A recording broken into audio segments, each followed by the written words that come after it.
Apa kabar Bu Guru? Alhamdulillah baik. Jadi kita akan melaksanakan supervisi. Tapi sebelumnya kita ada nama observasi karena setelah kegiatan ini kita akan langsung ke kelas. Jadi ngomong-ngomong kira-kira apa yang apa tujuan pembelajarannya itu? Kita masuk ke kelas. Tujuan pembelajaran mulai sampai anak-anak mampu mengambil sikap dari seorang tokoh yang dapat diteladani.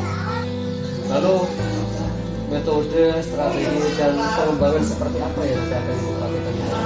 Akan menggunakan metode positif learning karena di sini anak-anak dituntut menyelesaikan masalah. Nanti berdasarkan sebuah video, kemudian ada melihat atau apa yang dapat diteladani dari tokoh yang sedang diceritakan. Ya, lalu strateginya kira-kira seperti apa supaya siswa itu artinya betul-betul terlibat secara aktif dalam kegiatan pembelajaran kita? Kita dengan memberikan media interaktif, kemudian langkah-langkahnya anak-anak dibentuk sebuah kelompok, kemudian setiap kelompok melakukan diskusi. Setelah diskusi anak-anak mempresentasikan hasil diskusinya.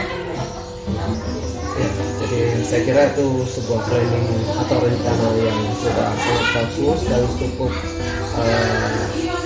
jelas apa yang akan dilakukan di dalam kelas. Olehnya maka kita bersiap-siap untuk observasi di dalam kelas. Ya, terima kasih. Kita sekarang ke kelas.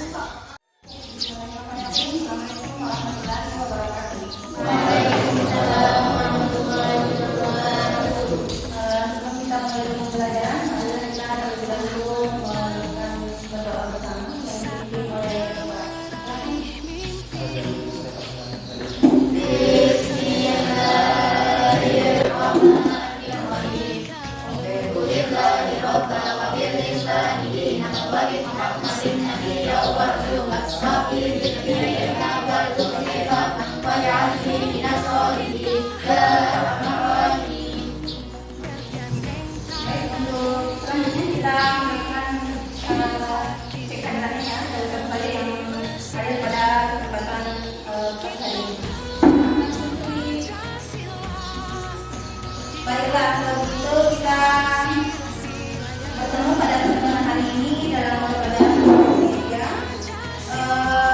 Apa kabar hari ini? Baik, sehat? Tadi ada yang sholat duha? Alhamdulillah ya Rabbil. Gunanya kita harus berdoa sambil berusaha selalu melibatkan Allah dalam setiap kegiatan yang kita lakukan. Baiklah, masih ada yang ingat pelajaran kita sebelumnya terkait apa? Iya, debat. Sekali debat. Dalam debat itu ada tim yang mendukung dan ada yang menolak.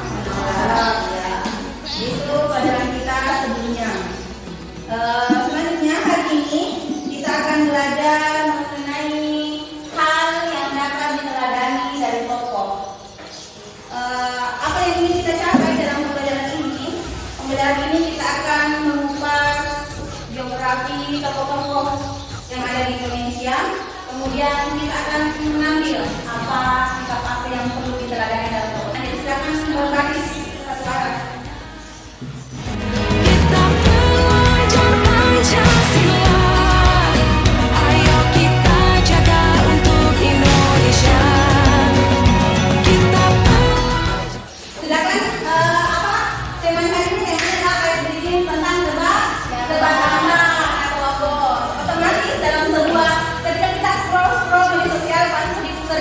Sebuah gambar atau logo secara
menilai hal yang dapat diteladani dari teks geografi, dan yang kedua yaitu proses keterampilannya, yaitu mengungkapkan kembali hal-hal yang terdapat dalam teks geografi yang dibaca secara tertulis. Nah, tapi nanti ini prakteknya kita itu bukan yang dibaca, itu akan menggunakan sebuah trailer film seorang tokoh, ya. Kemudian apa itu teks biografi? Nah, ini dia beberapa teks yang menjelaskan tentang seorang tokoh yang memiliki kelebihan atau keunggulan tokoh tersebut yang dapat diteladani pembaca. Nah, siapa-siapa saja yang bisa dituliskan biografinya, itu tokoh yang memiliki apa tadi ini? Seorang tokoh memiliki kelebihan atau keunggulan. Selanjutnya, apa fungsinya teks biografi? Fungsinya adalah dapat digunakan sebagai panutan bagi pembaca. Ketika seorang pembaca membaca sebuah biografi, mereka itu biasanya ada motivasinya, ada keinginan untuk seperti tokoh yang dibaca itu, ya. Selanjutnya, apa saja strukturnya? Strukturnya itu ada 3. Yang pertama orientasi, berisi pengenalan latar belakang. Biasanya dituliskan itu beliau lahir di mana, ya, dari orang tua siapa, dan lain-lain sebagainya. Kemudian yang kedua, kejadian penting. Ada kejadian-kejadian penting. Apa itu kejadian penting? Contohnya bagaimana dia menempuh pendidikannya, ya. Kemudian yang terakhir itu reorientasi, evaluasi, pernyataan kesimpulan mengenai rangkaian peristiwa yang telah diteritakan sebelumnya. Kita mengulas kembali sedikit, kemudian untuk menutup sebuah teks biografi. Apa saja ciri-ciri dari teks biografi? Nah, ini dia ciri-cirinya. Yang pertama itu tentang fakta. Dalam menulis sebuah, misalkan dalam teks biografi kita harus menuliskan sesuatu yang fakta, ya, bukan yang fiktif. Kemudian memiliki bentuk narasi atau penceritaan. Narasi menjelaskan cerita. Kemudian menceritakan peristiwa penting yang pernah dialami tokoh. Segala bentuk peristiwa penting atau penemuan-penemuan termasuk kategori itu maka bisa dimasukkan. Kemudian ini, ada yang kenal nggak?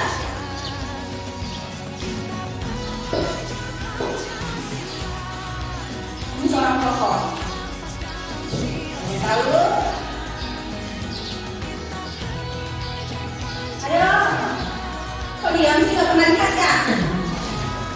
Pernah ini lagi training topik loh. Oke, karena gak kenal ibu, lihat ya. Ini adalah bulannya namanya Hamka, dipanggil dia karena dia orang Sumatera Barat.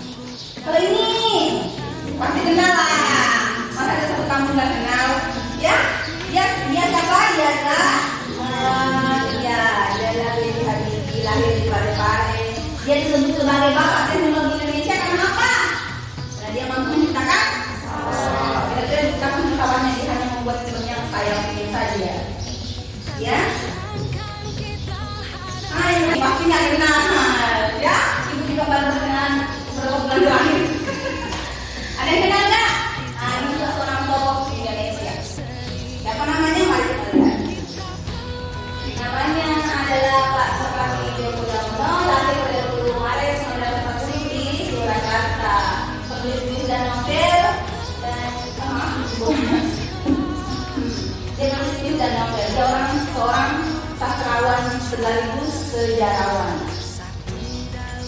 Nah, sekian dan terima kasih. Oke, kalau nggak ada, kita bekerja dalam bentuk kelompok ya. Caranya dengan menghitung saja. Demi negeri ini, jadilah generasi emas, cerdas berkarakter itu kita, berjuang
mulai menghadap dengan hubungan yang masih rendah dan pemahaman nasional masih ada. Ilmu tanpa iman bagaikan dan darah dari diri.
Waalaikumsalam warahmatullahi wabarakatuh. Jadi alhamdulillah kegiatan observasi tadi pembelajaran di dalam kelas sudah bisa terlaksana. Jadi luar biasa tadi di dalam kelas, saya lihat siswa sudah antusias. Kemudian apa yang Ibu paparkan pada rencana pengembangan sebelumnya sebagian besar sudah muncul juga, sudah nampak dari apa yang Ibu perhatikan di dalam kelas. Sekarang kita melakukan percakapan observasi. Ya, nah ini adalah inti dari kegiatan coaching itu sendiri. Ya, nanti kita akan melalui 3 tahapan yang mendapatkan atau diakronikan menjadi DERTA. Yang pertama, kira-kira apa tujuan dari kita bercakap-cakap ini? Tujuan dari kita mengatakan seperti ini. Level saya lebih meningkat dari hari ini. Jika mungkin sebelumnya hanya anak-anak hanya 9 orang yang aktif, saya akan meningkatkan keaktifan anak-anak lain. Kalau bisa 100% anak-anak itu antusias dalam mengikuti pelajaran saya. Ya, jadi pada akhir dari sesi coaching nanti Ibu akan ingin mendapatkan gambaran supaya bisa 100% ikut aktif dalam pembelajaran. Kemudian kira-kira apa yang bisa kita terkait dengan misalnya kondisi di dalam kelas, kemudian mungkin terkait dengan mungkin ada yang sulit, ada yang seterusnya, kemudian daya dukungnya seperti apa, kira-kira apa yang gambarnya seperti apa yang bisa kita lakukan untuk meningkatkan. Kalau terkait tadi memang beberapa kali mungkin saya akan melakukan yang strategi pembelajaran di luar kelas untuk menciptakan kenyamanan dalam belajar. Jadi identifikasi Ibu tadi bahwa beberapa, saya konfirmasi identifikasi Ibu tadi yang menjadi faktor, mungkin ada beberapa faktor yang menyebabkan siswa itu kurang 100% keterlibatan di dalam kelas mungkin, sehingga Ibu ke depan melangkah berikutnya, fase berikutnya merencanakan untuk melaksanakan pembelajaran di luar kelas supaya siswa jadi terlibat secara aktif menciptakan suasana mungkin seperti itu. Menciptakan pola yang menyenangkan. Ya, jadi Ibu tujuannya untuk pembelajaran yang lebih menyenangkan sehingga membuat variasi akan melaksanakan kegiatan pembelajaran di luar kelas. Lalu terkait pembelajaran yang menyenangkan atau mencapai misalkan tadi nilai 10 tadi, kira-kira gambarannya seperti apa, siapa-siapa yang kita dilibatkan, dan Ibu butuh dukungan dari siapa saja bisa dipekerjakan. Kalau terkait dukungan, otomatis saya membutuhkan semua dukungan dari teman-teman guru, pengajar, anak-anak. Kalau ada komentarnya, nanti saya akan menggunakan mapping, akan membuat mapping berupa gambar-gambar tokoh, kemudian anak-anak memilih untuk membuat biografi sesuai dengan tokoh yang diidolakan. Ya, lalu terkait pelaksanaan atau implementasi dari apa yang kita rencanakan ini, kira-kira kapan Ibu akan mulai aksi, kapan rencana ini akan kita laksanakan? Pekan depan mencapai 12 tadi. Ya, jadi terkait dengan kekurangan tadi, Ibu akan memvariasikan kegiatan dengan belajar di luar, kemudian tadi apa lagi tadi? Yang tadi Metode mapping, dan itu butuh dukungan dari semua, tentu warga sekolah juga secara bisa mendukung, dan rencana atau implementasi dari rencana ini akan dilaksanakan di pekan depan. Jadi kira-kira berdasarkan tujuan daripada kegiatan coaching kita tadi, bahwa di awal kita mendapatkan gambaran, kira-kira sekarang sudah ada bayangan tadi yang peranya saya merasa pusing. Sekarang saya kemungkinan setelah saya melakukan coaching kemungkinan dapat meningkat menjadi 8 kalau tidak 9. Iya. Jadi saya kira begitu. Terima kasih atas waktunya, dan saya kira nanti kita mungkin sekitar 2 atau 3 minggu lagi untuk mengadakan seperti lagi untuk mengadakan kalibrasi kira-kira sejauh mana peningkatan